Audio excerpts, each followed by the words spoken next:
There's a persistent theory in this country that the mobile home parks are the only truly spiritual architecture, mostly because they are so often called back to the sky.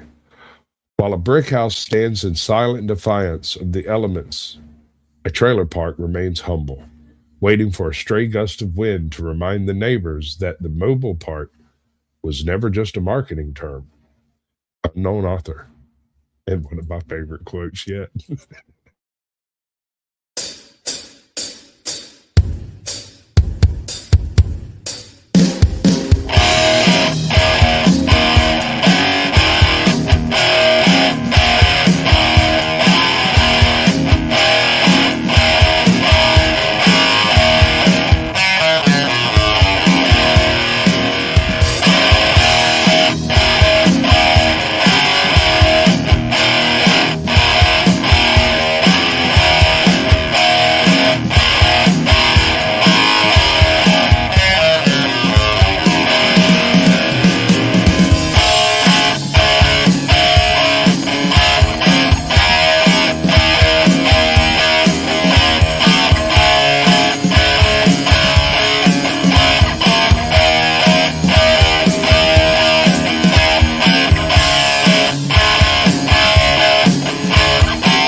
Atop the battlements of Castle Curmudgeon, where my double wild feels empty when my baby has gone away. Good evening, Mr. and Mrs. America, and all ships at sea. Welcome to the Blast Radius. So good to have you with us tonight. And you know what I always say about our audience, Jim Eagle? It is as good looking as it is intellectually enlightened. And it's not just me saying that. Many experts have said that. Many eminent scientists, the people whose job it is to know about such things. You're probably wondering right now what sort of field guide I have brought you tonight. And I am glad you asked, because tonight we are field guiding a bit of American social history that hardly ever gets talked about, except when people make jokes about it, because that is the peculiar cultural station that the trailer park occupies in our national cultural consciousness and lexicon. It is, to put it plainly, the only type of poverty-based humor that has no stigma attached to it. You can make trailer park jokes in just about any venue, in just about any type of company, without anybody alleging a hate crime. In fact, people who live in trailer parks are oftentimes just as prone to tell trailer park jokes and to laugh at trailer park jokes. You might even be watching us right now from a trailer park, and if you are, I have no doubt it's the most upscale, most well-manicured trailer park anywhere on God's green earth. But I got to thinking about this particular slice of history because it's actually got a lot of twists and turns for a tale that's only barely 100 years long. And the idea of a domicile with wheels attached has gone from an opulent status symbol only able to be afforded by the super rich to something a bit more common and a bit more sketchy, and then back to a patriotic wartime necessity, and then back to something a lot more sketchy and a lot more stigmatized and a lot more widely and freely mocked. But as the nation's largest sector of non-subsidized lower-income housing, should anybody be laughing at all? Well, of course they should. Let's not be silly. There will be plenty of low-hanging fruit trailer park jokes to be had here, because what do we look like? A bunch of barbarians? No, we do not. But there will also be, because this is what we do around here, a fully formed historical perspective, artisanally brewed just for the benefit of your cerebellum. So without any further preambular prattling, Here, ladies and gentlemen, we present for your kind edification in the enduring interest of the public mental hygiene, Curmudgeon's Field Guide to Trailer Parks. Prologue, the joke that 20 million people live inside.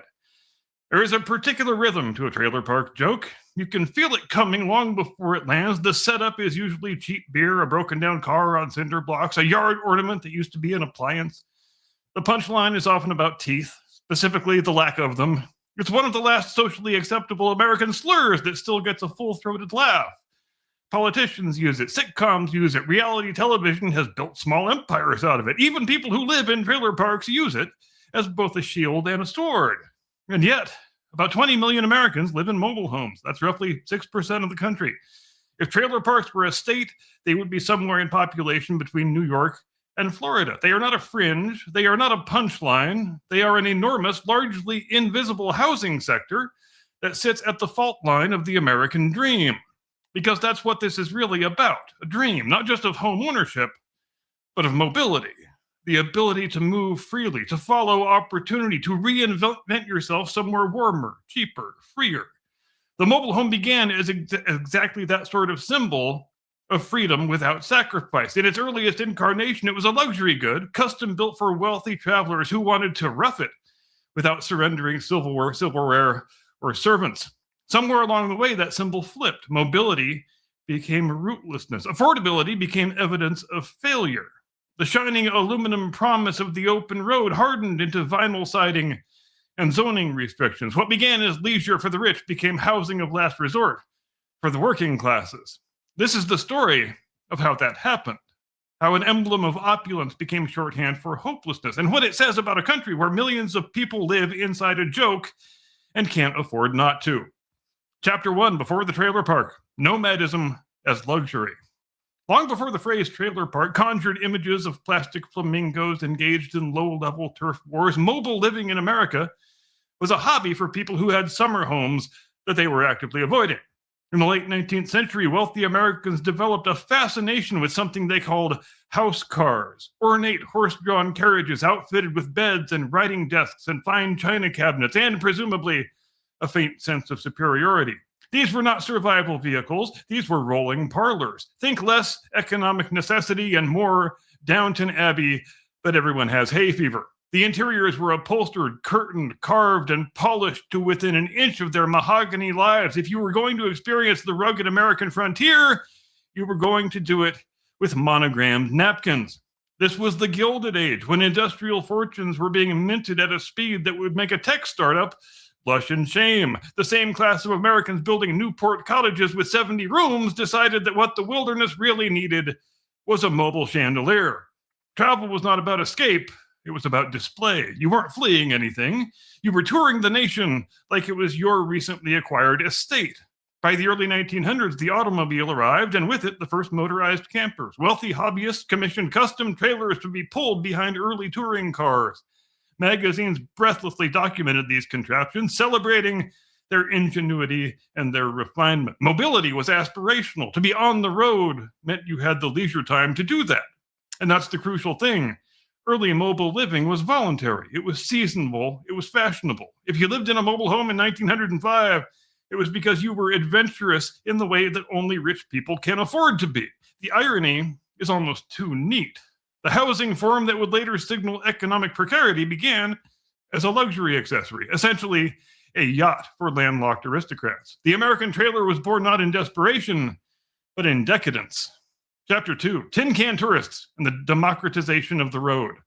If Chapter 1 was Succession but with horses, Chapter 2 is where Henry Ford shows up and ruins exclusivity for everyone. The Model T did not just put America on wheels, it put middle-class America on wheels. By the 1910s and 20s, automobile ownership was no longer the eccentric hobby of monocled industrialists.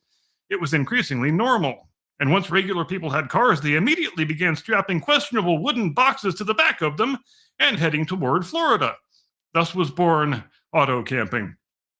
Early trailers were often homemade affairs, plywood, canvas, optimism, and nails that had not been consulted about their long-term career goals. Companies soon emerged to standardize production, but the DIY spirit remained strong. These were not rolling parlors with velvet drapes. These were rolling declarations that you could, in fact, fry bacon in a ditch if properly motivated. One of the most famous groups of this era called themselves the Tin Can Tourists, a name that sounds like either a vaudeville troupe or a minor league baseball team. Founded in 1919, they wintered in Florida parking lots and fairgrounds, living in close quarters and proudly displaying the empty food cans that signaled their self-sufficiency. Membership required car ownership and a certain respectable code of conduct. This was key. They were not vagrants. They were motorists. There's a difference, and they insisted on it. Municipalities took notice. Towns began establishing public campgrounds with basic amenities to accommodate these travelers. For a moment, mobile living was civic-minded and wholesome, like a Norman Rockwell painting, but everybody has a carburetor. But democratization always carries tension with it. When mobility stops being exclusive, it stops being glamorous. As more Americans took to the road, some for pleasure, some because rents were rising and jobs were scarce, the line between tourist and transient began to blur. And in America, that line has always been policed with suspicion. The road was about to get a lot less recreational. Chapter 3, the Depression and the Birth of the Trailerite. And then the economy collapsed. It is one thing to strap a kitchenette to your Buick because you crave citrus in January. It is another thing entirely to do it because the bank has your house and the factory has your job. The Great Depression did not invent mobile living, but it profoundly changed its vibe. By the early 1930s, trailers were no longer just recreational novelties. They were fallback plans. As unemployment soared and foreclosures mounted, increasing numbers of Americans took to the road not in search of sunshine, but in search of work. To California, to Michigan, anywhere with the rumor of a paycheck. The trailer became a kind of rolling lifeboat in a sea of economic wreckage. Manufacturers noticed. Production increased. Designs became more standardized, more affordable, more practical. Trailers grew longer, sleeker, more self-contained. The industry began marketing them not as camping equipment, but as housing. Small, efficient, modern. You didn't need a foundation. All you needed were wheels and a bit of nerve. But perception shifted just as quickly. The word trailerite entered the lexicon, and it was not a compliment. Newspapers described trailer camps with a raised eyebrow. Local officials fretted about sanitation, morality, and the unnerving fact that these people could simply leave. Mobility, once romantic, began to be read as rootlessness. If you could move at any time, could you ever be trusted to belong?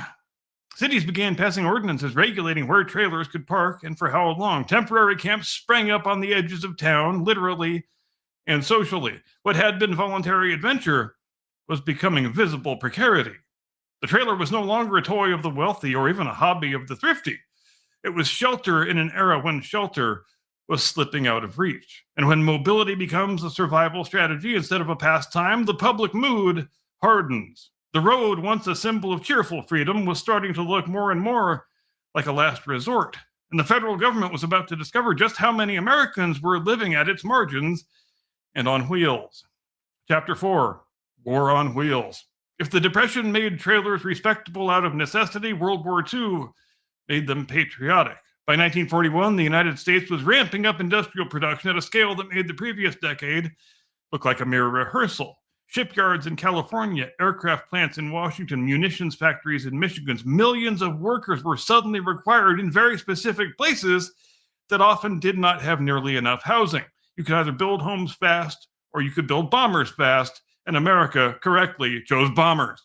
Enter our friend the humble trailer. The federal government, never previously in the business of endorsing aluminum sardine cans as civic infrastructure, began deploying mobile homes as emergency worker housing. Thousands of trailers were shipped to defense hubs and arranged into neat rows near factories. These weren't whimsical tourist camps anymore. They were war effort villages. If you squinted, they looked almost suburban, just a bit shinier and with more rivets. Now, for many working families, this was their first experience living in a trailer, and it came wrapped in moral clarity. You weren't drifting. You were building liberty ships. You weren't rootless. You were rotational labor. The stigma softened when mobility aligned with national purpose. Manufacturers expanded rapidly. Designs improved. Plumbing, insulation, built-in appliances. Trailers became more livable, more domestic, and crucially, they became more normalized. Photographs from this era show tidy interiors, women at compact stoves, children doing homework at fold-down tables. It was small, yes, but so was a lot of wartime America. Ration books have a way of equalizing square footage, but here is the quiet twist. Temporary housing has a habit of lingering. After the war, many of these units didn't disappear. Workers didn't magically teleport back to affordable neighborhoods that didn't exist. Emergency had passed, but the housing shortage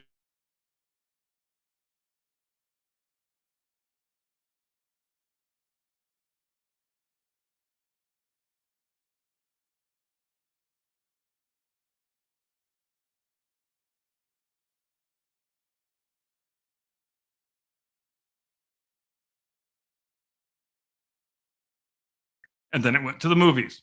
Factories that had been cranking out bombers pivoted to cranking out consumer goods.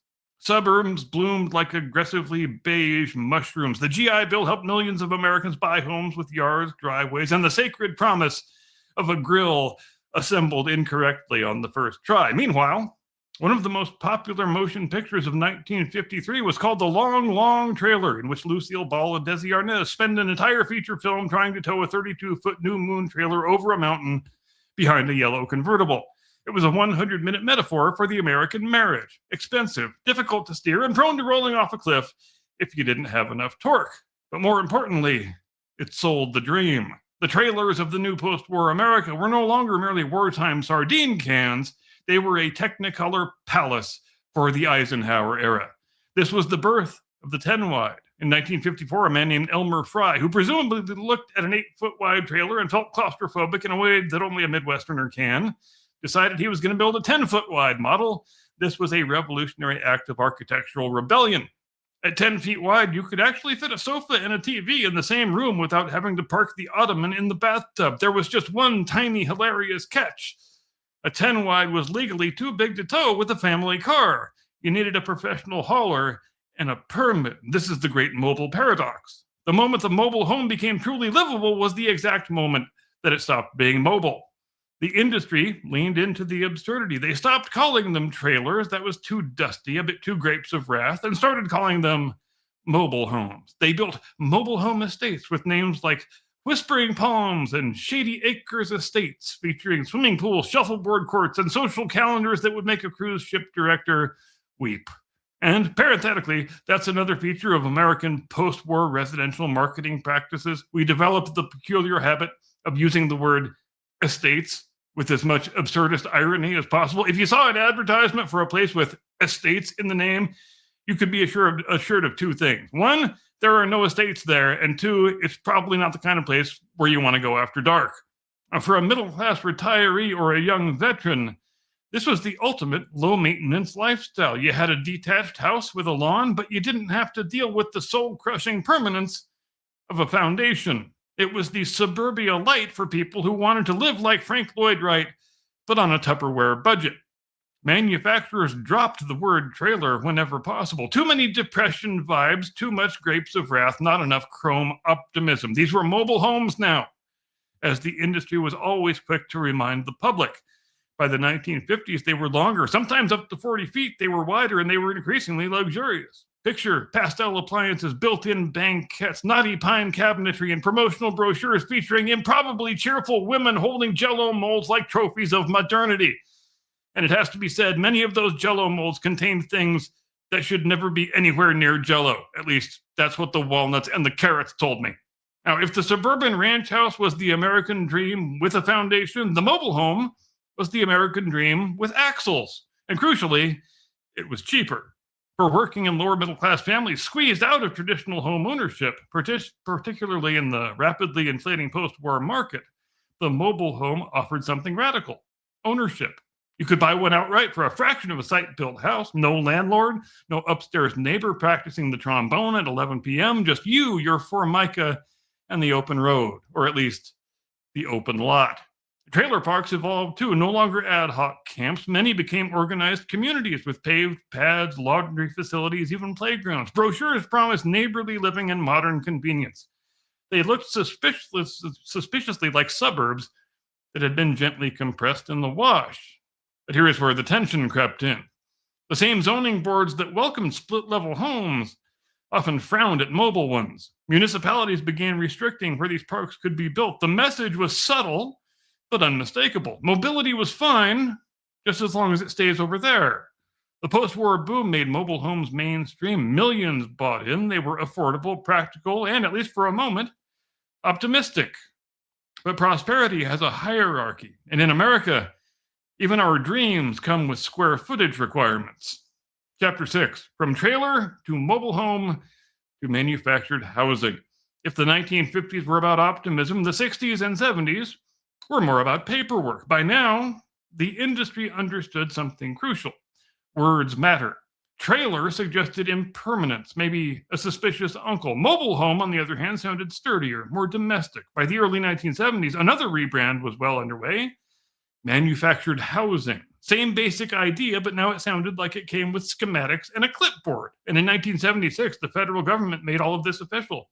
The HUD Code, the first and only national building standard for manufactured homes, established uniform safety and construction requirements, wind loads, fire resistance, insulation, electrical systems, all that fun stuff. If your mental image of a mobile home involved it dissolving in a stiff breeze, the HUD Code was designed to argue otherwise. Here's the irony.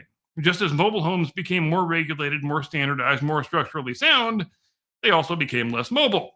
Units grew larger. Single wides gave way to double wides, which required convoys and mild prayer in order to transport. Once installed, they were rarely ever moved again. The wheels often came off, the axles were removed, skirting concealed the undercarriage like a Victorian table embarrassed about its legs. In practice, these were houses. They had bedrooms, mortgages, children doing algebra at the kitchen table, but legally and financially, they occupied a strange sort of limbo. Most were titled not as real estate, but as personal property, like cars. That meant chattel loans instead of traditional mortgages. That means higher interest rates, faster depreciation. You could own your home and still watch it lose value the same way a sedan does immediately when you drive it off the lot. Meanwhile, zoning laws tightened. Many cities banned new mobile home parks outright or restricted them to the industrial edges and the rural margins. The message hardened. You may live this way, just not anywhere near us. By the late 70s, the transformation was complete. These homes were permanent in practice, precarious in law, and increasingly segregated by policy. They no longer symbolized motion, they symbolized containment. Chapter 7, Stigma Settles In. By the 1980s, the American economy was rearranging itself with the delicacy of a demolition crew. Factories closed, steel towns rusted, family farms consolidated. And in many places, the most affordable path to something resembling home ownership was still a manufactured home on rented land, which is when the jokes really took off. Trailer trash entered the cultural bloodstream with a vengeance. It became shorthand for a whole imagined taxonomy of sins: laziness, ignorance, moral failure, decorative hubcaps nailed to exterior walls. Hollywood obliged. Talk shows obliged. Country singers occasionally tried to humanize things, but even those attempts came with a wink. The trailer park became a ready-made stage set. Just add a screen door that slams itself and a character named Earl. Here's what makes stigma so efficient. It compresses structural forces into personal blame. Deindustrialization, wage stagnation, exclusionary zoning, predatory lending, those are all complicated things. But laughing at somebody's above-ground pool, that is wonderfully simple. The mobile home park became a cultural decoy, distracting from the policies that had funneled people there in the first place. And yet, inside these communities were retirees on fixed incomes, young families saving for something better, veterans, service workers, people doing exactly what the post-war script had told them to do. Buy what you can afford and mind your damn business. Many parks were and are quiet, orderly, neighborly. Block parties exist. So do PTA meetings. So does Pride. But the structural trap was tightening. Residents typically owned their homes, but not the land beneath them. If the landowner raised the rent, you could, in theory, move your house, but only in theory. In practice, moving a double wide costs thousands of dollars and requires permits, escorts, and a willingness to watch your living room sway down the highway like a reluctant parade float. Stigma had settled, and economics was about to weaponize it. Chapter 8, The Business of the Dirt Beneath. If you want to understand modern trailer parks, you don't start with the homes, you start with the dirt. By the 1990s and accelerating into the 2000s, investors noticed something that was hiding in plain sight. Mobile home parks produced steady cash flow. The tenants, the residents, almost never left, not because they didn't want to necessarily, but because moving a manufactured home is expensive, logistically complicated, and sometimes physically impossible once it's been in place for a sufficient period of time. Wheels removed, axles gone, porch attached. It is mobile in the same way that the Titanic was seafaring. This is what economists politely call a captive market. Private equity firms, real estate investment trusts, and small-scale landlords began purchasing parks, often from aging mom-and-pop owners. The business model was elegantly simple. Buy the land, raise the lot rent incrementally, keep maintenance minimal, rely on the fact that tenants can't easily relocate their homes. The asset appreciating in value was not the structure with the vinyl siding, it was the acreage underneath it. Meanwhile, the homes themselves behaved financially much like used cars. Because many were titled as personal property, they depreciated rather than appreciating. Owners could spend decades paying off a unit that would never build equity like a site-built house would. They owned an object sitting on land they did not control, financed with loans that often carried higher interest rates than conventional mortgages. It is a uniquely American arrangement. Hyper-individual home ownership balanced delicately atop somebody else's soil. None of this means every park is predatory. Some remain family-run. Some transition to resident-owned cooperatives, where neighbors collectively purchase the land and stabilize the rents. But the broader trend is unmistakable. Trailer parks became not just communities, but investment vehicles, praised in trade publications for their recession-resistant qualities. Stable returns, after all, are easier when your customers cannot leave. By the early 21st century, the trailer park had completed another transformation. It was no longer just stigmatized culturally, it was optimized financially. Chapter 9, Reality TV, Politics, and the Entrenchment of the Punchline. By the 2000s, the trailer park was no longer just a housing category, it was a genre. Reality television discovered manufactured housing like an anthropologist who had misplaced their ethics waiver. Cameras lingered on cluttered yards, family disputes, and the one guy who absolutely should not be operating fireworks. Editing did the rest. The trailer park became a visual shorthand. If you needed to signal chaos, you panned across aluminum siding and a satellite dish pointed at the heavens like it was begging for better programming. The joke calcified. Politicians joined in, sometimes subtly, sometimes not. Trailer park became rhetorical code for the forgotten, the uneducated, the aggrieved. It was deployed both as insult and as campaign strategy. Entire voting blocks were described as though they lived exclusively in single wides with skirting held together by hope and zip ties. And here's the strange part. The stigma became participatory. Residents made the jokes too. Self-deprecation, after all, can be armor. If you call yourself trailer trash first, you control the timing. Humor becomes a preemptive strike, but internalized stigma is still stigma. When your home is a punchline, it does something subtle to your sense of belonging. All the while, the underlying math remained unchanged. Manufactured housing was and is one of the largest sources of unsubsidized affordable housing in the United States. Not public housing, not Section 8, just regular people making payments on something they technically own, parked on land that they technically do not.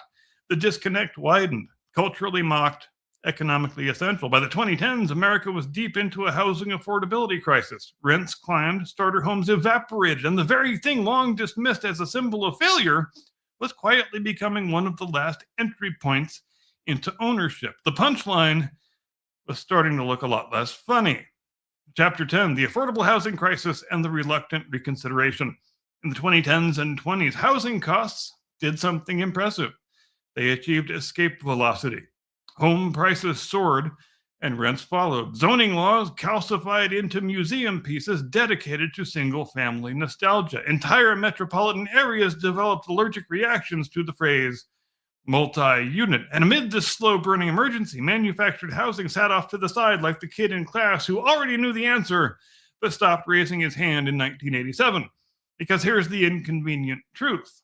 Modern manufactured homes are safe, energy efficient, and dramatically cheaper per square foot than site-built homes are. They are constructed indoors, protected from weather delays, built to a federal code. You can order one with granite countertops if you're feeling ironic.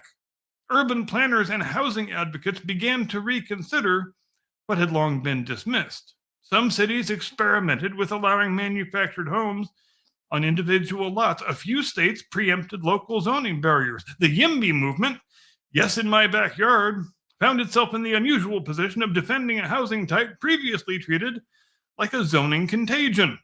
Meanwhile, resident-owned communities gained traction. Nonprofits helped homeowners band together to buy the land beneath them, converting parks into cooperatives. When residents control the dirt, the rents stabilize. The captive market becomes, at least partially, emancipated, but challenges persist. Many parks sit in flood-prone or heat-exposed areas because that is where the land they were built on was cheapest. Financing remains rather inequitable, and stigma, once baked into a culture, does not evaporate just because the spreadsheets make sense. We are left in a peculiar moment. Manufactured housing is simultaneously an object of ridicule and a potential solution. It is both a relic of mid-century optimism and a frontline defense against 21st century unaffordability, which brings us back to mobility. Who has it, who doesn't, and what it costs to stay put. Epilogue. Mobility stalled. At the beginning of the story, mobility was a luxury. Wealthy Americans rolled into the countryside in upholstered carriages to prove they could leave whenever they pleased. Movement signaled freedom, choice, excess. Today, for millions of Americans living in mobile home parks, mobility exists mostly in theory. The wheels are gone. The axles were removed years ago. The house can move, theoretically, but it probably won't. The job might not. The rent definitely will. And still, about 20 million people live there. Retirees, nurses' aides, mechanics, preschool teachers, veterans, kids who will grow up to make the same jokes about trailer parks that everybody else does, because that is the air that we breathe. It is one of the last housing forums in America where you can plausibly own something without already having owned something. What changed wasn't the structure, it was the story. The mobile home began as conspicuous leisure, became practical shelter, evolved into affordable aspiration, and then, through zoning, financing, media, and markets, calcified into caricature. An emblem of freedom turned into a symbol of failure, not because the walls shrank, but because the ladder did. If there is an absurdity here, it is this. We mock one of the only scalable sources of affordable housing that we have. We sneer at the very mechanism that has allowed millions to avoid eviction, overcrowding, or homelessness. We have turned necessity into a narrative. The trailer park is not a joke, it is a barometer. It measures wage stagnation, land policy, credit systems, and our collective discomfort with visible poverty. Mobility once meant you could leave. For many Americans now, and I just lost my prompter, and I'd have no idea what the rest of the monologue says. So thanks for listening to the monologue. Here's Mr. Sasquatch. That was absolutely brilliant, dude. I wasn't ready. Tactical nuke incoming!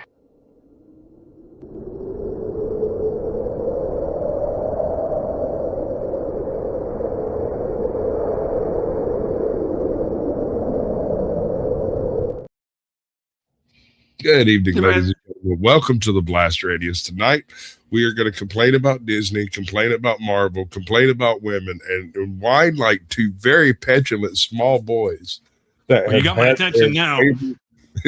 that have had their favorite shows ruined by petulant small girls. Literally the No Ma'am Club from I think we've already screwed this whole pooch, bro. you want That's to never try to happened. wrap that end up? That must have been an unusually long monologue because I've never had that happen before. Yeah, you were going you're about 6 minutes over an average. Okay, yeah, I will make a mental note for next time. Yeah, it got like a little bit, like it faded halfway out, but I could still see it, and then I got in about 10 seconds down the road, and then blank, nothing. That's a real pants down in public moment. Trailer parks, huh? I got a secret about trailer parks, bro. For about 7 years, I was maintenance man in a trailer park that had about 120 lots in it. And so there's a certain type of person that lives in a trailer park, my friend. Blind, cripple, or crazy, they're all a little off.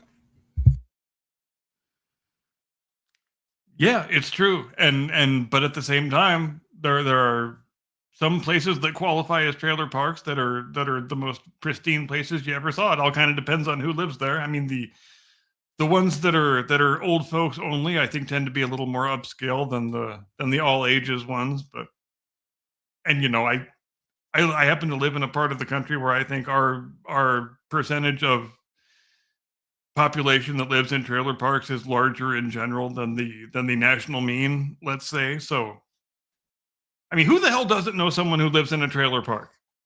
I'm not sure about that parks. I didn't grow up in a trailer park. I was adopted by a trailer park.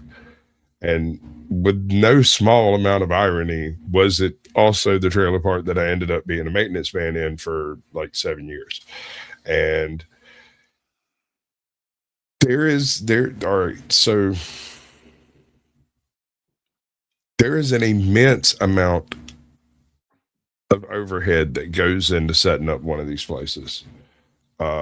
Because of the nature of them, typically the land you get isn't flat, isn't really arranged in a way that makes trailers make sense. And yet these people will bring in freaking bulldozers and make it make sense. Right.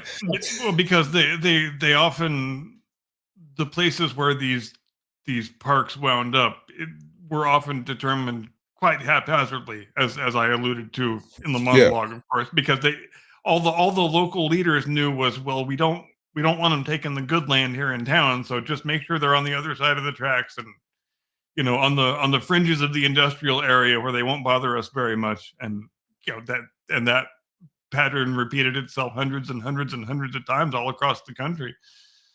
I'm And that's not sure pretty, about any of that, but I can tell you I'm in what I guess you might consider to be a very distant suburb of Atlanta, sort of, about 2 hours away. So it's like out there.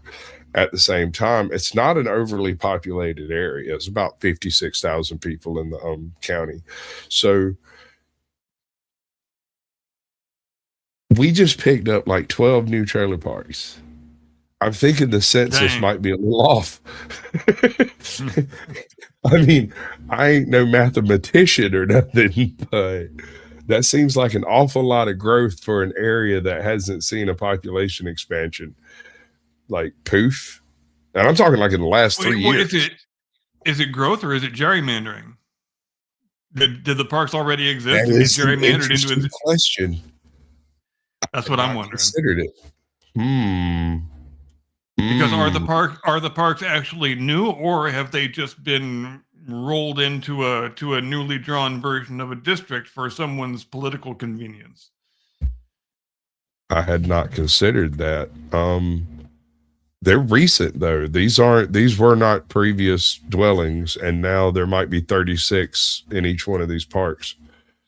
And they're here's the thing that kind of, I don't know, it makes my brain pan itch. I've worked in several trailer parks and I've never seen uniform trailers in any of them, right? Somebody spent a whole bunch of cheddar to make 300 identical trailers and put them all on these different spots. And I've been a little bit curious about it, you know. The first time I ever remember seeing large numbers of them that were identical was after Katrina, as I recall. Yeah, well, this isn't like that. These are the 55 to 60 foot single wides with the peak shingles, relatively nice trailers. As far as, I mean, like I said, I've worked in several trailer parks. I've Yeah. seen some fucking trash, and these are not that for visually looking at them. Now, I haven't been inside and like poked at it with my fingers and stuff, but that's not a good sign Yeah, but when you have I 1,000 mean, identical you can parts. tell though when you're on a street that where the people tend to take pride in the homes they own, irrespective of whether they're actually connected to the dirt underneath them. And like I say, there's trailer parks aren't just one thing. There's actually a very extremely wide trailer park spectrum, all the way from the lowest dregs of society. I won't say to the highest echelons of society, but there certainly are some really nice, what you would call fancy places that still technically are trailer parks, because some people just prefer living that way for whatever reasons they have that are exclusively their own. And why begrudge them that? I certainly don't. But We have a place up so here that's going to remain nameless, right? It is a lake, a relatively ritzy section of the county. It happens to fall in between two county zones so that a certain part of this lake permits trailers. And so it's kind of interesting that you're riding along and there's a $2 million house, a $3 million house, a $2 million house, and then a trailer. And another one, and another one, and another one right back there. And there's like 4 down over there, and there's 10 over here, and there's 7 right there, and then $1 million house and a $2 million house. And there's been a lot of zoning changes like that recently since the start of this decade in a wide variety of states too, where they're saying, you can build a not necessarily permanent single family structure on a parcel of land that is already occupied by one single family structure. And the efficacy of those things is always just down to how well they are administered by the local housing authority or whoever it is that's administrating them. Scotty Waddles, you are the man. Yeah, he's an absolute unit. Thank you very much indeed for the super chat. Here's my special song and dance just for you. Woo, woo, woo. Oh, Trump dance. This one's for you, buddy. Nice. Trump dance. Proud of you. I can't remember how to take that down. There it is. All right. Okay, so. Oh, wow. I have a little bit of a video I'd like to show you because I just think it's the most Florida thing I've ever heard. And since we're talking about trailer parks, I figured it'd fit right in. Right? So check this out. Super chats are flying hot and heavy. Oh, wow. You're going to have to do more dancing. I know, seriously. Good thing the Trump dance is easy. Right? It saves us a lot of trouble. Yeah.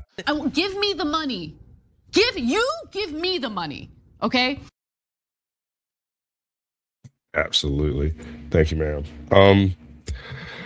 So there's this guy. Apparently, he got arrested for riding an alligator through a Wendy's drive-thru. It's already my favorite news story ever. I would have given him a medal. Alligator through Wendy's drive-thru. What are they gonna do? Charge him for RWI? Huh? He is in Florida. So, like, I'm not sure what. Damn it! Do the right thing. Okay, we have a producer, folks. He's just not good. Some days he drinks more than others. I'm not drinking tonight. Oh, I probably shouldn't have screamed that, huh? So Disney, we hate it. It's been terrible. HBO's been a little bit better, but not by much. I'm rewatching The House of the Dragon.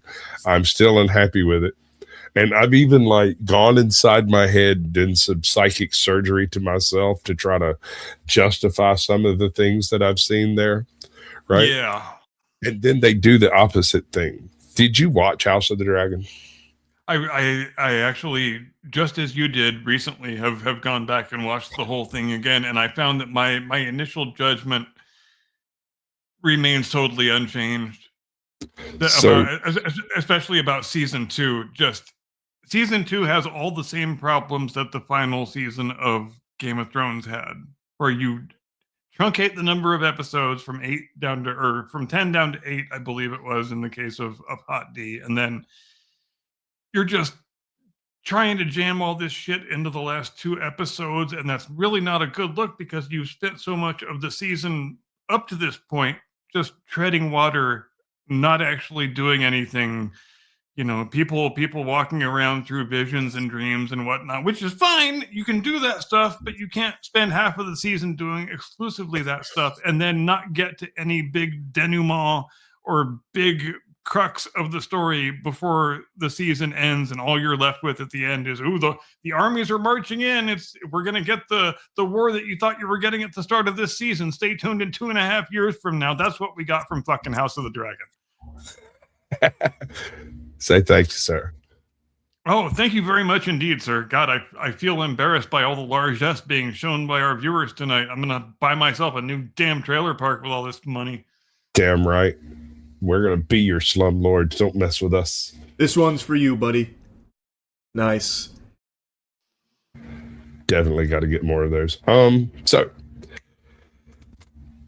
alligators. Wait, no, we're not done yet because Mike is an absolute fucking unit. Check him out. I think he froze. Did you freeze or are you just stunned? I think you froze. You frozen completely, bro. Right, that was me. Now you're moving. Yeah, that's all you too, bro. Are we gonna finish the alligator thing? We are gonna get This to one's that. for you, buddy. Nice. Nice. Love it. Anyway, okay, so Nice. I ruin everything sometimes. I don't mean to. Homeboy rides an alligator through a Burger King drive-thru. Now, I want to know what type of shenanigans were taking place that leads to the fact that A, you're at a Burger King, B, you have an alligator, and C, it's big enough for you to ride that fucker. How do you get to this point in your life and not have asked the question before? I would very much like to hear the story of the capture of the alligator myself, more than I want to hear the drive-through story. The drive-through story is a fun little touch, but I want to know how the son of a bitch. I mean, if you are drunk enough to drive an alligator through a fast food drive-through, I want to know what your level of liquid courage was when you actually corralled this animal and brought it to heel and got yourself on the back of it. And if you were able to get it through the drive-through, obviously it's being responsive to your commands on some level, is it not? Right? What if you got a cheeseburger on a string in front of it? I don't think so. That's the story I want to hear. This dude's like the Gator Whisperer. Fucking I got nothing for you on that one, CIA should hire him for espionage operations. We could ruin our enemies with these kind of skills. You got to keep up with it, bro. These are different ones that I'm showing you. They're not all the same one. Feel like I should take my shirt off at this point. Thank you very much indeed for all the many very generous super chats that keep flying in. I'm not going to say I'm embarrassed. I'm actually not embarrassed. I could take a lot more of this before I got embarrassed. Give me the money. Give me the money, okay? Oh, that's good stuff, brother. Takes a lot of money to cause me embarrassment. Just want that to be out there. So I'm also curious how this man. What type of a bridle do you use? What is your motivation mechanism for training a riding alligator? How does it ride? I've never ridden an alligator. Maybe I'd like it. I don't know. Did we not get any of that information in the video? Not really. It's basically just the opening splash on Acorn Stash's thing, and it is my favorite part of the video. And I mean, there's another 30 minutes, 19 minutes of video, and another $49.99 for you. I've got an article here from the Florida Times Union out of Jacksonville. It looks like it's probably the best we're going to do. You want me to read it out? Sure, go ahead. Dateline West Palm Beach. Alligators have been used as shoes, briefcase,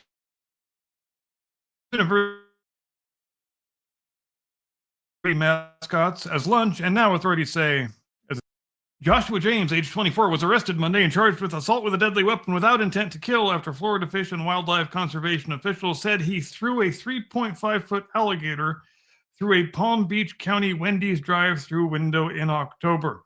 He is also charged with illegally possessing an alligator, Who knew that was a crime? And petty theft. Jail records show he was released on $6,000 bail on Tuesday. He was ordered to have no contact with animals.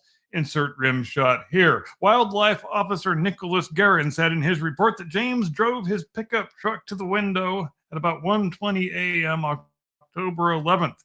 After an employee handed James his drink, he threw the alligator through the window and drove off. No one was hurt. Guerin captured the alligator and released it into the wild. Guerin said James was tracked down through video surveillance and a purchase at a neighboring convenience store. Guerin wrote that James admitted throwing the alligator in a December interview. He said James told him he had found the alligator on the side of the road and put it into his truck. James's mother, Linda James, told WPTV that her son's actions were, quote, a stupid prank. He does stuff like this because he thinks it's funny, she said. She said he meant no harm and had no problem turning himself in. No one answered the door at homes listed to the James family. Phones listed to the family were disconnected.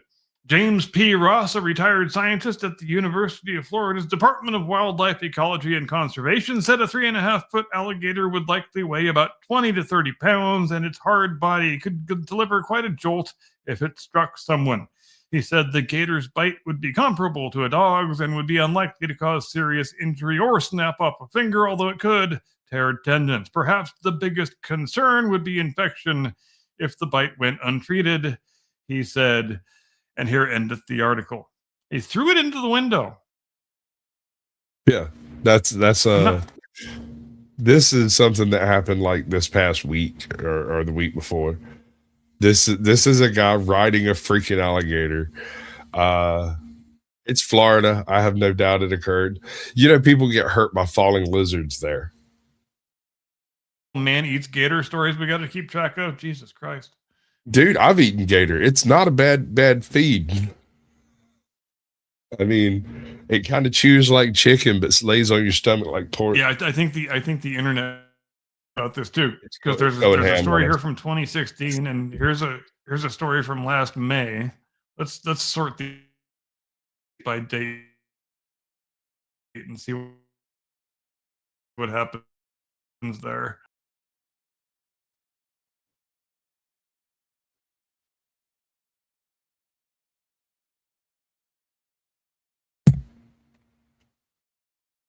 Are we glitching out, or is it just me?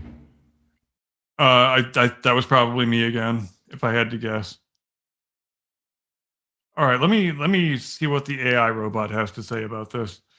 Certainly ask the AI robot. I mean, our overlords would be the final decider anyway, right?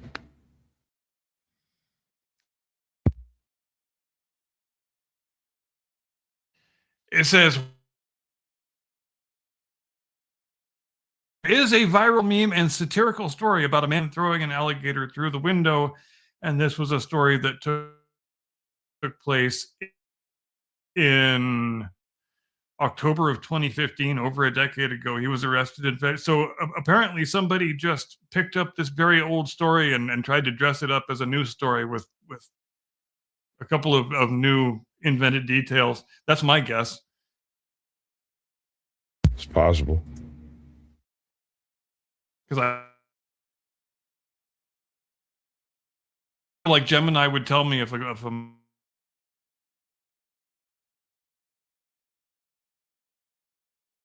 Oh yeah.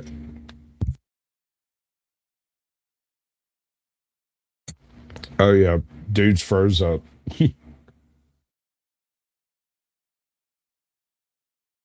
Absolutely. The way we like him is frozen. All right, so tell me, in your opinion, who is the most entitled live action Disney princess?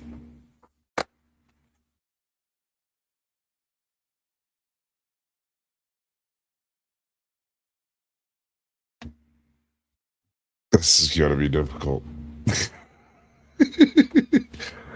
Go ahead and do a restart, bro. We'll get back to it in a minute.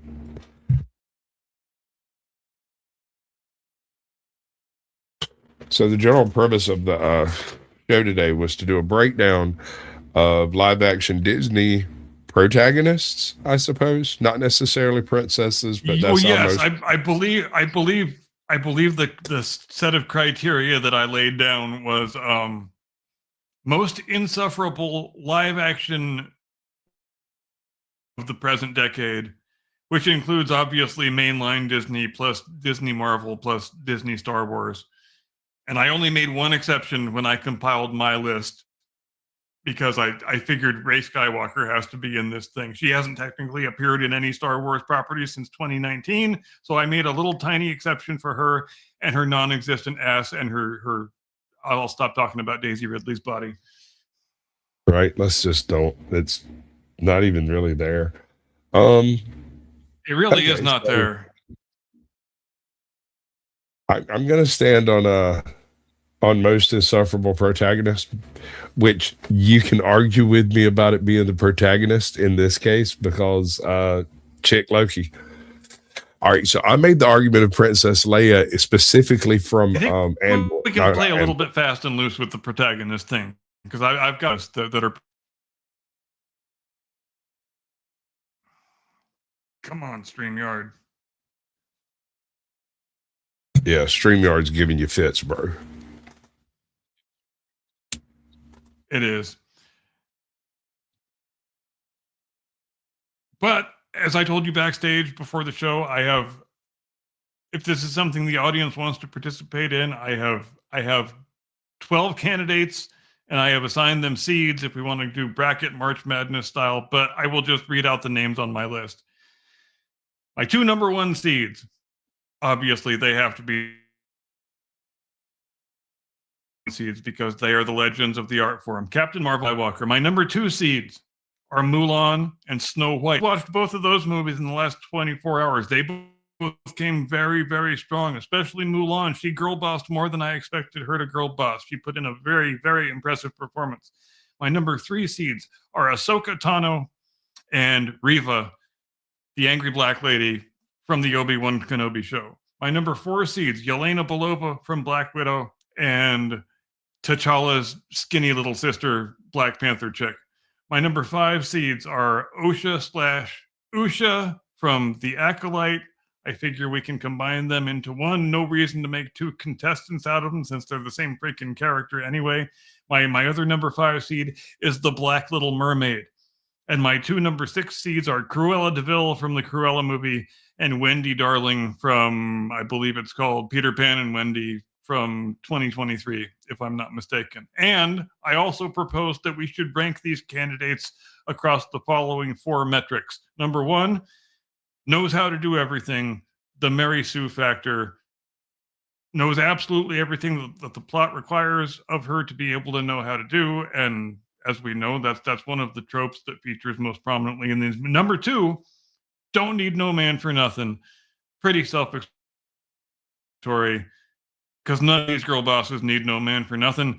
That's why they are girl bosses. Number 3, sort of a general metric for smug self-satisfaction. We know that smug self-satisfaction is the central defining character of the modern Disney girl boss, so obviously that needs to be one of our ranking metrics. And number 4, displays masculine qualities for feminist street cred. This is another thing that we see coming up over and over and over again in these movies, that you demonstrate what an awesome woman you are by doing manly things.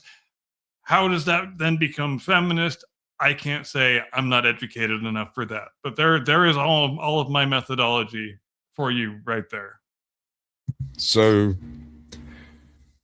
the young, cool, black thug Iron Woman, Ironheart, she would fit nice and snugly right in there somewhere. That definitely includes Chick Loki. Absolutely. Yes.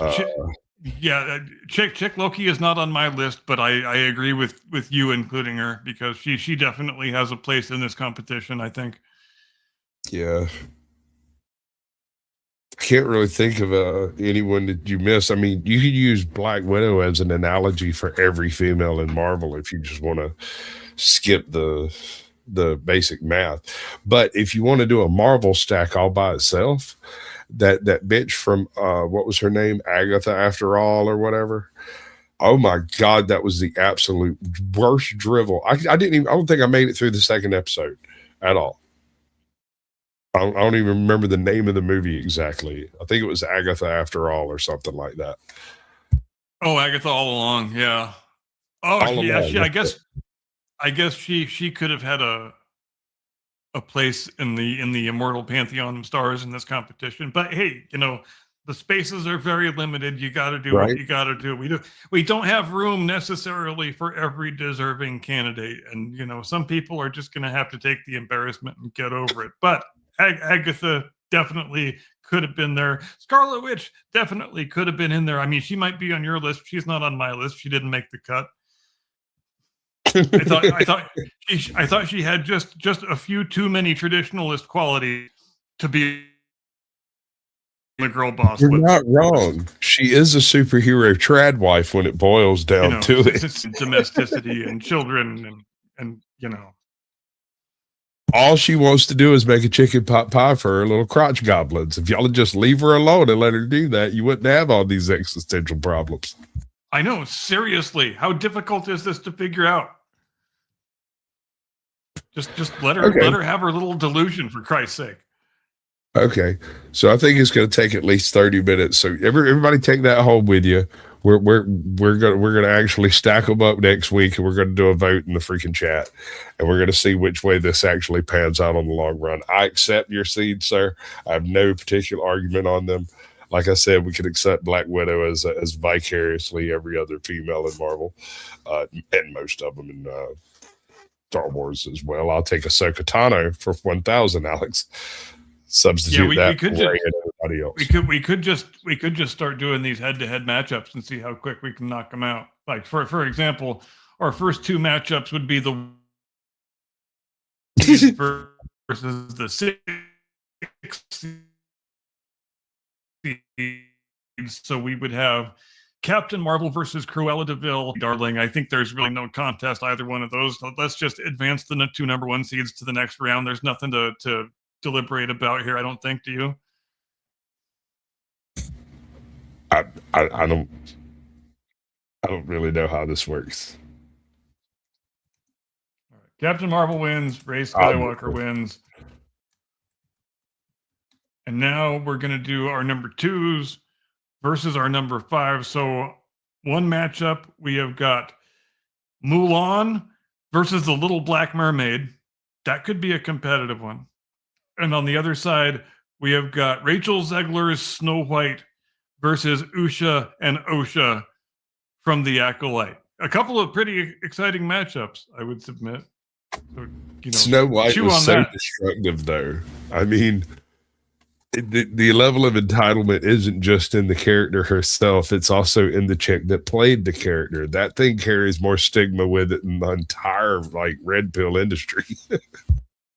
Yeah, I think you're right. I think that one's got to go Snow White's way. And frankly, I might not have voted this way yesterday, but after actually having taken the time to watch Mulan, she girl bossed to a surprising degree. I thought she did more and better girl bossing than I was expecting, and she is really. I mean, I've put her in a number 2 seed, for God's sake. I wouldn't have put her in a number 2 seed if I wasn't very, very impressed with her performance, and I think she probably wins this pretty easily. So I'm comfortable saying Mulan and Snow White advance to the next round if everybody else is okay with that. I have no complaints. Okay, so Mulan advances. Snow White advances.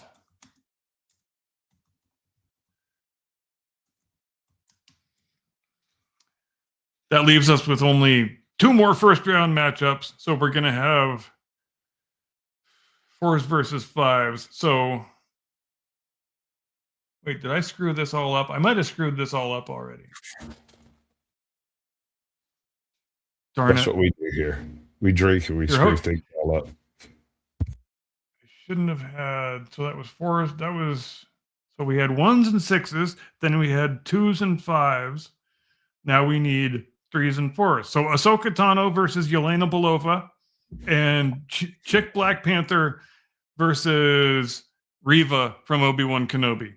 That last one could be highly competitive. But Ooh, that's hard. A chick Black I Panther know. had vibranium though. Like she had super tech and just wasn't using it for nobody. I think it's I got to do be love. chick Black Oh Panther. man, I do love me some Reva, but you might be right. I think. I mean, I think. this woman I could think- literally change the course of human history, but chooses not to, so she can make better sneakers.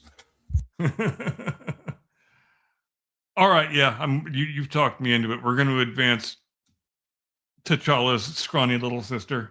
I've heard enough. So Somebody really should look up that woman's name. Black Panther advances. So we've got 1, 2, 3, 4, 5. We need one more, and so we've got 4s and 5s. So the other one was, what about Yelena versus Ahsoka? I'm going to say Ahsoka. So Ahsoka stood on the outside of a starship and batted ship weapons away with a lightsaber. That is the most entitled shit I've ever seen and made me stop watching that show the second it happened. I didn't say a fucking word. I just stood up and left with my cheese sandwich.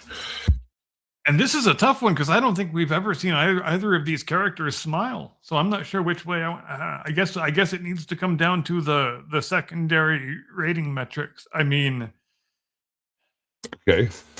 they both don't need no man for nothing. No, wait, maybe that is our dividing line because Ahsoka Tano did require training from Anakin Skywalker. So. True. And Yelena had all of her training from the chicks at the what's it called, the Red Room, the Black Widow place. Yeah, So but they ain't got no man there for nothing anyway. Yep, I think Yelena has to go through. I think she wins. Yes. All right, that completes the first. That completes the first round. Let me get the next bracket together real fast here. We also still have to hate on Snow White because both of us watched that trash. It better be useful or I'm going to be very put out. Almost $500 million was spent making that movie. They couldn't even come up with a good song, much less 2 or 3 good. You couldn't even come up with 2 or 3 good songs for the songs in that movie are like the absolute worst case scenario of Chat GPT. Write me like some stupid bullshit. It's like the kind of songs that you write for the World Cup or some stupid sports tournament like that. You know, just so embarrassingly cringeworthy that you know it's something that you just have to tolerate and get through because it's only happening for this one special event. That's the music in the Snow White movie left that kind of an imprint on me, and it's not a good imprint. And don't even get me started on the freaking dwarves. I have no idea what they were trying to achieve and how many iterations did those dwarves go through. It was going to be real people first, and then it's going to be cartoons, and then it's going to be like some halfway gray area between live action and CGI abominations. And I don't even know what they settled on in the end. All I know is that all 7 of those things are pure grade A 96 octane fucking nightmare fuel. Agreed. Snow White, the 7 CGI abominations is my vote. Because, geesh. All right. So even Dopey, which arguably is the cutest one out of the group, is also a CGI abomination. Pure nightmare fuel. Yes, sir.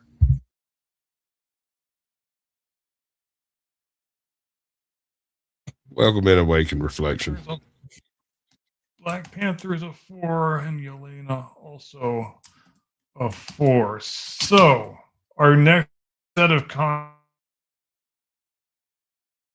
contests is going.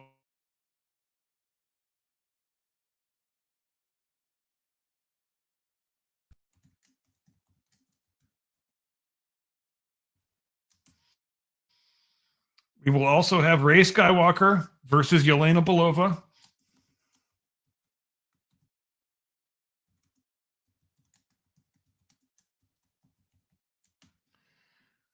And who else will we have? We're going to have 1, 2, 3, 4, 5, 6. We're going to have and Mulan versus Snow White. Ooh, that's a hard one. Yep. All right, so let's take these sequence. Captain Marvel versus skinny girl Black Panther. How do we feel Captain about that Marvel, one? every day of the week. Captain Yeah, I Marvel. think you're right. I think she's going to be All day tough long. to beat. But yeah, I mean, she has godlike power and girl boss syndrome. It's true. All right, Rey Skywalker versus Yelena. It's got to be Rey. Doesn't it have to be Rey? Yeah, that's got to be Ray. I mean, at least Yelena, she at least she did a lot of training. Like she spent most of her life becoming a super soldier. So, right, Ray picked up a lightsaber and said, "I can do this." All right, now we're down to Mulan versus Snow White. We're talking the Renee Ziegler Snow White specifically. Indeed. I don't know. Oh, man, it's a tough. Oh wow, that is. hard. I've watched them both, and I think I'm leaning toward Mulan. Yeah, I was just Because there thinking was- that. You know, just because there was not any hint of any romantic anything in that entire movie with that character, and how these idiots didn't figure out that she was a chick, that's a whole separate subject that we don't need to get into. But in Snow White, there was, instead of falling in love with a prince, she kind of flirts with a thief, which I guess that's our new and better and more enlightened world now. But I'm willing to give that to Mulan. I think Mulan carries the day. Okay. I'm gonna second that, but I can explain why. It comes down to the fact that she is such a man that no one figures out she's a woman. Even though looking at her, she makes the most beautiful man you've ever seen. Right? And yet she is so much more manly than all the men that are manning around that it's like Clark Kent with his fucking glasses. You just can't see her as a woman because she's so overwhelmingly competent. Whereas all Snow White really has is the power of fucking friendship. Yes, and my if you had told me before I watched this picture that she actually solves the whole problem of the movie by just telling these guys that they should remember how to be nice again, and that's the battle's over. Bye, go home, everyone. Everybody remembered how to be nice, so we're all good here. Dude, I haven't watched Mulan yet. $500 goddamn billion.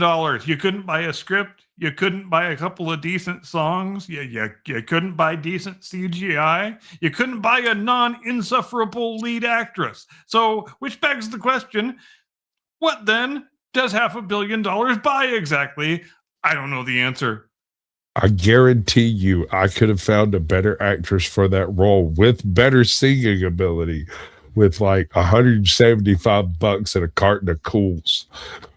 And you're right. I mean, just the whole matter of Rachel Zegler in general is such a fascinating mystery, because at some point several years ago, maybe a few more than several years ago, somebody at the Disney company got it in their heads that chick is our next superstar. She is going to be money. She is going to write us all checks until the day we die. And I don't see it. I don't see one single, I don't even want to say attractive, not attractive, praiseworthy. There's nothing about this Oompa Loompa looking unibrow having smugly self-satisfied, very obnoxious, shit-talking little bitch that makes me able to understand why a studio executive would look at her and say, boom, that's the future. There it is. Let's ride this. Go ahead. She is just the right color of brown. She's exactly the right shade of ethnically ambiguous. Right? That is exactly what it is. It's the same reason they hooked on Kamala Harris. She sits in exactly the right place in the multicultural Crayola box. right? She is ethnic, non-specific ethnic. And I love that they even invented an in-universe excuse for having a brown chick play Snow White. Right. Hold on. Might Can have you been one of believe- my favorite things in the picture. Oh, it's because I was born during a snowstorm, so they called me Snow White. Oh, okay, that's what we're going with. Hey, baby.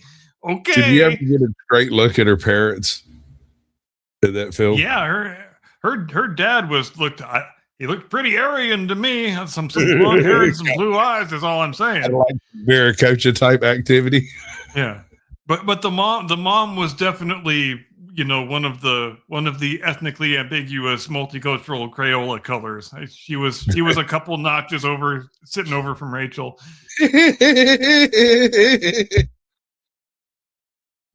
Might have been one of them white Hispanics we was talking about.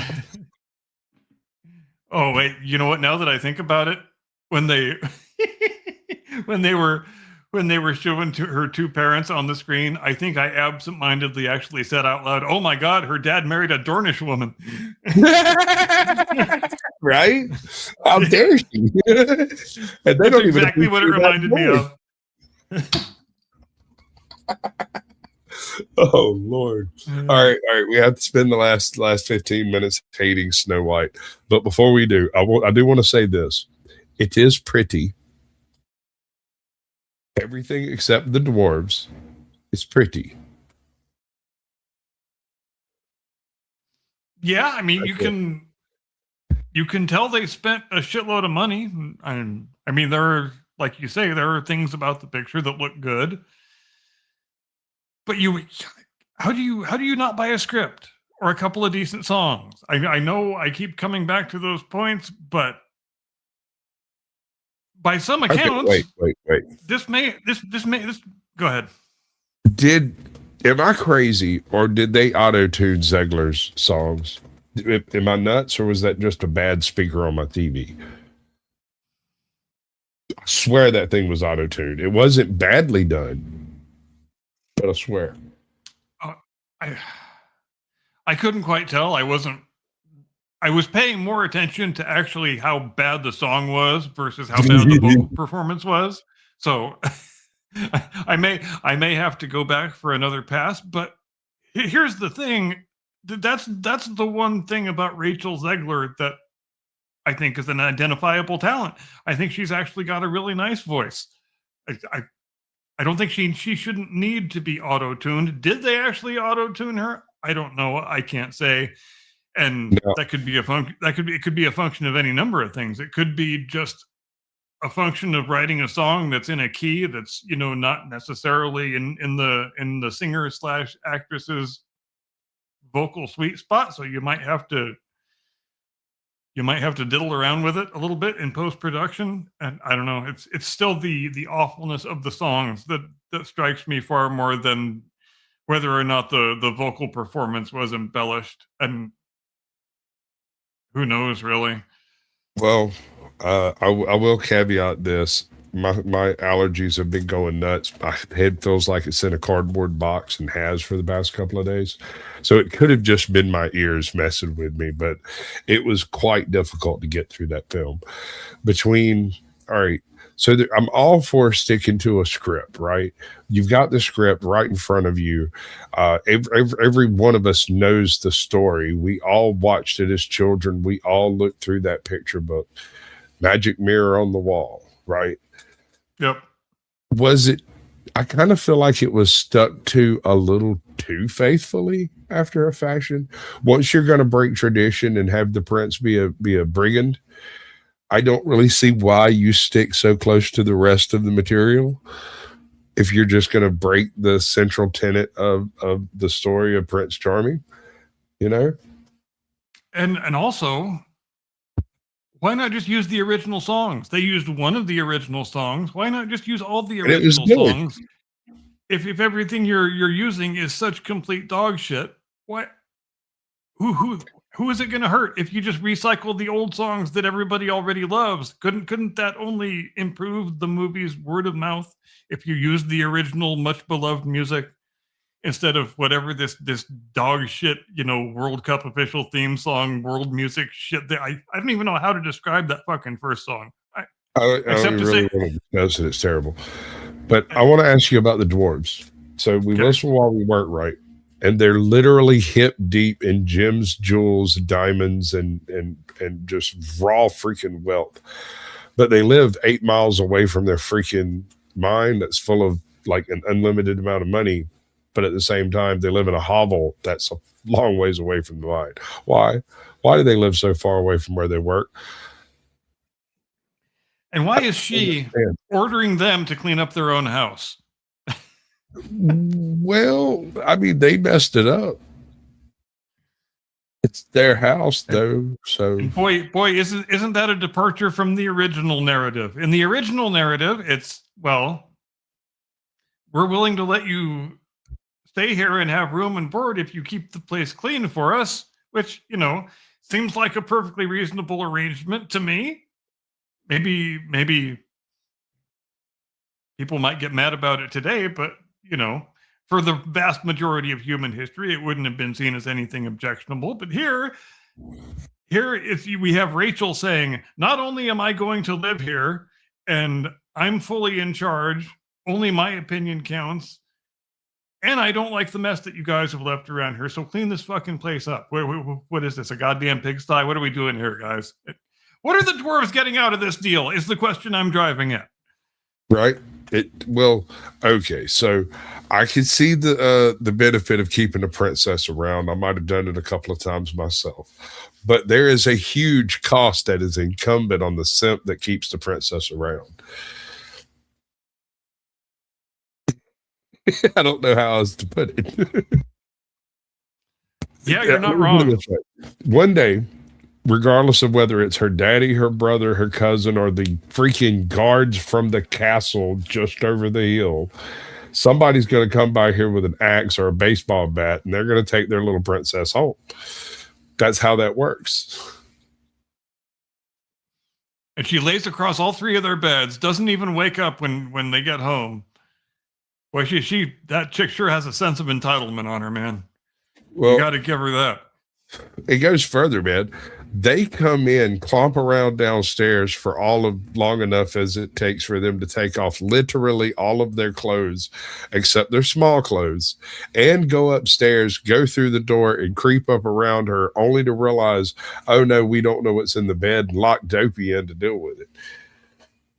The And she's still out who like a can't light tell him. because she slammed like a handful of Xanax, apparently. Yeah, right. And he can't. He's the only one in the group that doesn't talk, and so he can't tell them what's going on. That is a bit of comedic genius. Dopey being the one forced to do it. Yeah. But why do we have Dopey looking so much more like his cartoon counterpart than any of the other dwarves look like their previous cartoon counterparts? Are they trying to keep everybody happy here? Or do they not know which way they want to go, so they're trying to go every way simultaneously? Is that it? Because I don't have any idea what they were trying to achieve with the dwarves. I still don't, even after having watched the entire movie. Think about the dwarven reshoots, man. Originally, it was supposedly 7 diverse, ethnically diverse, and questionable sexuality individuals of empowerment, right? Diverse, open-minded, empowered forest creatures. As I understand it, and I don't know if this is true, but this was what was purveyed unto me. Apparently, whenever they were discussing who would play the live action dwarves, they actually sent out something of like an early casting call for dwarves.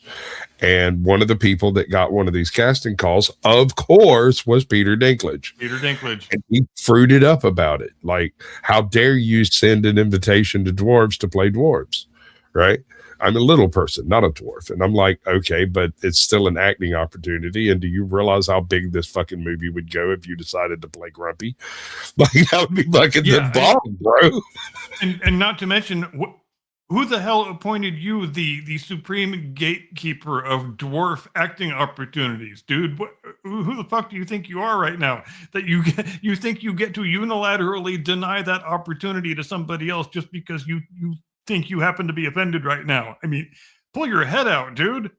Right. Fucking get a grip. What a So let's fucking back asshole. up. Let's take a second ourselves and recast the dwarves in this particular thing.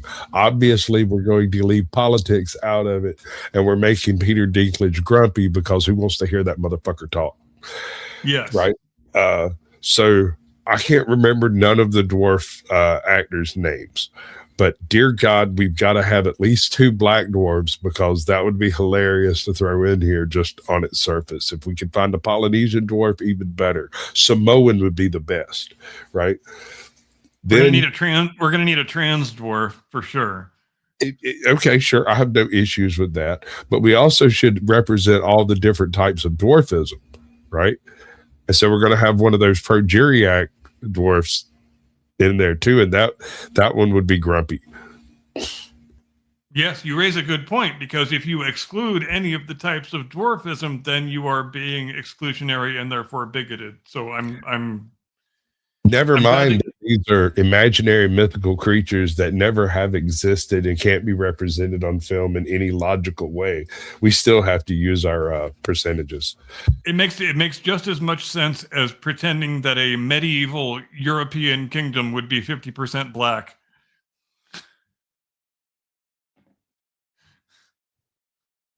But boy, they really leaned into that one, didn't they? I'm unaware of any feudalist black kingdoms. I mean, Who is that for? Why do they do that? I just don't understand. Who's it for? How is that making the world a better place? I'm sorry. Yeah, We didn't have diverse communities in Germany in the 16th century. I know you like to imagine that we did, but we really didn't. Most of the people in Germany in the Middle Ages were actually German, and they mostly looked pretty much a lot alike to each other. We're not allowed to say that anymore. There were a few Prussians, a handful of Huns, a couple of folks from Switzerland, maybe one Frenchman or 2 cooking bread. That's pretty much it. Most of those Prussians, people were white, some not even swarming. Bavarians, some Hanoverians. You know, you have Maybe a lot a of Russian or 2, maybe. yeah, and then you arrive at some little village in the foothills of the Alps, and all of a sudden, 2/3 of the people are black-skinned Africans. I must Hold on, bro. This actually has some basis. You have to remember, the queen that's currently ruling is an evil witch. She's like one cat short of a cat lady. So maybe she went and recruited a bunch of immigrants and brought them here and make them be diverse. And the absolute worst thing this movie does is it tries to make the user accept the central narrative conceit that Rachel Zegler is better looking than Gal Gadot. Oh my God, right? Who wrote that script? Actually, no, I'm going to forgive it. Let me tell you why. The writer had no idea Gal Gadot would fucking agree to that role.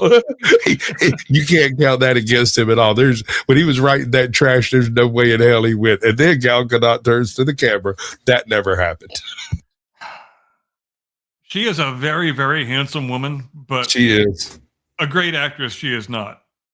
And Well, I don't know whose I would make the idea argument- it was to have her sing, but no more singing, Gal. I would make the argument that she is an actress. Not a great actress, but she does at least have the capability of doing the thing and looking damn good while she does it. Oh yeah, and it was a great bit of casting to have her play Wonder Woman, because she has all the different aspects of the physicality that you need to play that character effectively, and it doesn't require her to do very much talking. So that's absolutely perfect casting. Hit it out of the park on that one. But anything that requires more of her, that's probably going to be a problem going forward. I'm just saying. It's going to be an issue. It's and I hate to say it, there's more than a handful of like Scarlet Witch. Take Scarlet Witch, for example. Scarlet Witch is almost flawlessly cast, provided she sticks to the fucking script. When it becomes those weird little head nods back and forth of the jokes that are tossed around during the fight scenes and whatnot, which are canon Marvel, It's just that in this canon Marvel, this universe of Marvel, it's a bit too much. It's on the nose. And is it true they're actually making a second series of WandaVision? I heard it's that's what they're going to do, but we will come back and talk about that next week because it's time for me to do the thing that I do when the show is over. So, ladies and gentlemen, thank you ever so much for joining us here on the Blast Radius tonight. We sure did have a good time talking about all this stuff that we talked about. We hope you had a great time too, but we think you probably did, or else you wouldn't be here in the first place. We will see you next Sunday, 8 Eastern, 5 Pacific, as we always do. We hope you have a great Monday tomorrow and a great Tuesday after that. Hope the time change doesn't get you down too much. Hope you have a very fulfilling, edifying, satisfying remainder of your week. Stay safe, stay sane. See you next time. Do not comply. Get off my lawn. This one's for you, buddy.